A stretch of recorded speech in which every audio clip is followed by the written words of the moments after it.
தமிழகத்தின் எதிர்க்கட்சி தலைவரான உதயநிதி அரசியலில் இருந்தாலும் இன்னும் சினிமா மோகமும் விளையாட்டுத்தனமும் குறையவில்லை என்றே கூறப்படுகிறது.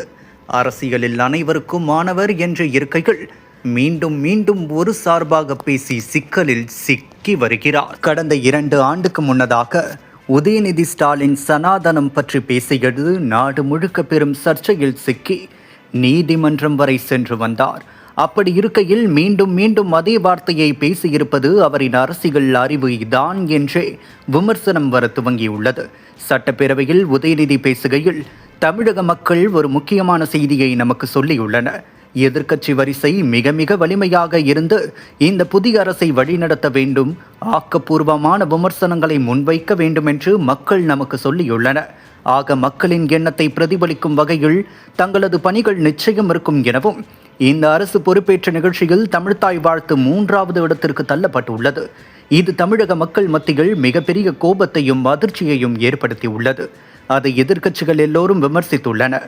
அதற்கு ஆளும் கட்சியும் ஒரு விளக்கம் கொடுத்திருக்கிறது. எங்களது கருத்து என்னவென்றால், பாஜக ஆட்சிக்கு வந்திருக்கும் மேற்கு வங்க மாநிலத்தில் பதவியேற்பு நிகழ்ச்சியின் போது வந்தே மாதரம் பாடப்படவில்லை, ஆனால் தமிழகத்தில் பாடப்பட்டுள்ளது. மேற்கு வங்கத்தில் யார் கவர்னராக அமர்ந்துள்ளார் என்பது நமக்கெல்லாம் தெரியும்.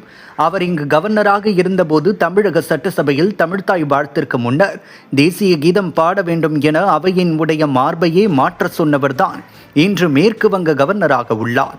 நடந்து முடிந்த தேர்தலில் ஆட்சி அமைப்பதற்கான பெரும்பான்மையை ஆளும் கட்சிக்கு மக்கள் வழங்காவிட்டாலும் திமுக தலைமையில் தேர்தலை சந்தித்து வென்ற தோழமை இயக்க சட்டசபை உறுப்பினர்களின் ஆதரவோடு ஆட்சி அமைந்திருக்கும் புதிய அரசிற்கும் முதல்வர் அவர்களுக்கும் தனது வாழ்த்துக்களை மீண்டும் தெரிவித்துக் கொண்டார். சபாநாயகர், துணை சபாநாயகர் ஆகியோருக்கு தனது நன்றியையும் தெரிவித்தார். தங்களது பணிகள் சிறக்கட்டும், மக்களை பிரிக்கும் சனாதனம் நிச்சயம் ஒழிக்கப்பட வேண்டும் என தெரிவித்தார். இதுதான் தற்போது பெரும் பரபரப்பை ஏற்படுத்தியுள்ளது. தேர்தலுக்கு முன்னதாக இப்படி உதயநிதி பேசியிருந்தால் கட்டாயம் ஸ்டாலினை போலவே உதயநிதி தோல்வி பெற்றிருப்பார். கடந்த முறை பேசிய போது ஸ்டாலின் காப்பாற்றியது போல் இந்த முறை காப்பாற்ற முடியாது, அதற்கான வாய்ப்பும் இல்லை.